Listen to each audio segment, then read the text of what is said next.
Hi, welcome back to the Digital Product Management course. This is Module 2. I'm going to talk about roadmap today.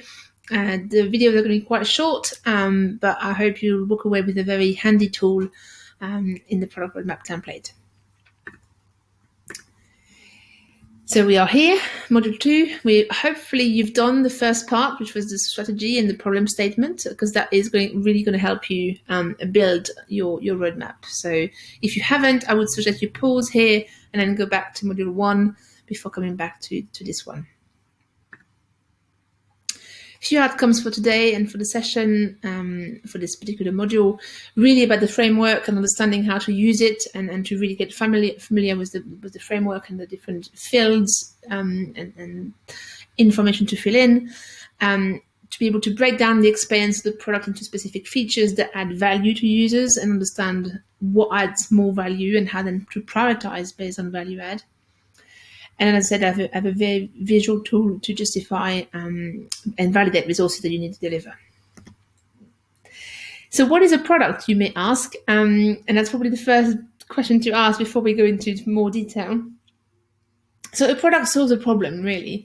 It offers unique benefits and it is delivered via a viable business model. Whether you are a charity and a non-for-profit, you still have to have a viable business model to build your product. And it can be part of an experience. It can be the whole experience, or whole portfolio even of product and services. It doesn't really matter the scale, and it will vary greatly depending on your organization and what you do for your users, and maybe even on your roles. But the way to look at it simply is that you have a product here in the middle in that little box. You have some users and customers, and when the product is here to address a problem or provide a benefit to a group of people. On the other hand here, the product also generates revenue, sells another product. So that's why you have lots of free digital product, free app that are there to serve like marketing purposes, for example, or they serve another organizational goal. So that's a very simple way of putting it. You have the users, the product, and the organization, and they're all connected in that way. The one thing to remember that's really important is that users and organizations do not know what product they want. No one knows what that we wanted. WhatsApp or Uber or Deliveroo, to name a few.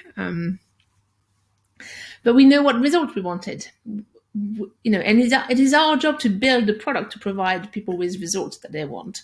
So we know that there was a need for, or you could contest it, but there was a need for a platform that where you can order food from any restaurant in your area and it gets delivered to your door. We knew there was a need for people to be able to communicate via their mobile phone and exchange some silly GIFs and emojis, and so WhatsApp was invented.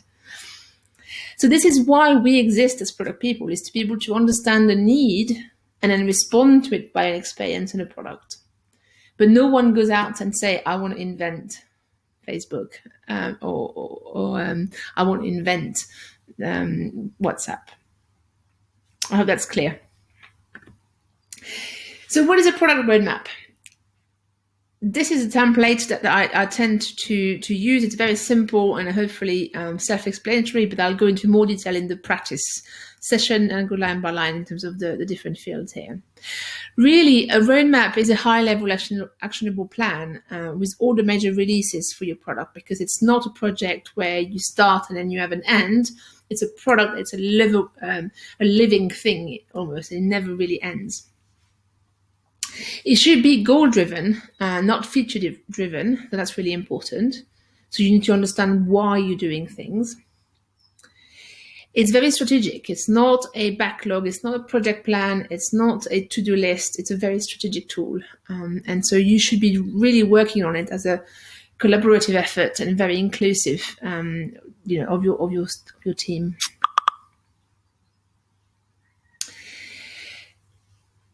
In terms of the benefits that the roadmap provides, it really is a continuity of your purpose. It's a translation of your purpose, and that's why I insist on you having done the first part and being clear on where your purpose and your strategy is, because it is a very much of a translation of that in a much more actionable way. It really helps with communication because it's, as I said, a very visual tool, but also a very collaborative effort. It has prioritization. Sometimes you're able to then secure funding through this because you're able to allocate value to particular features. And it also supports your portfolio management. If you have more than one product and you use the same technique and the same framework across all of them, then you're able to consolidate and aggregate across all the different products. An example of one that I've done before, you can color code it, you can just use different formats, but really what you have is the objectives, the measures, the features, and the timeline. And that's really the very high level needs. So I'm going to pause here. This is the framework that we're going to use in a minute in the practice video. I'll pause this video. You can go back to a few of the key concepts here, but I'm looking forward to walking you through this template in a minute.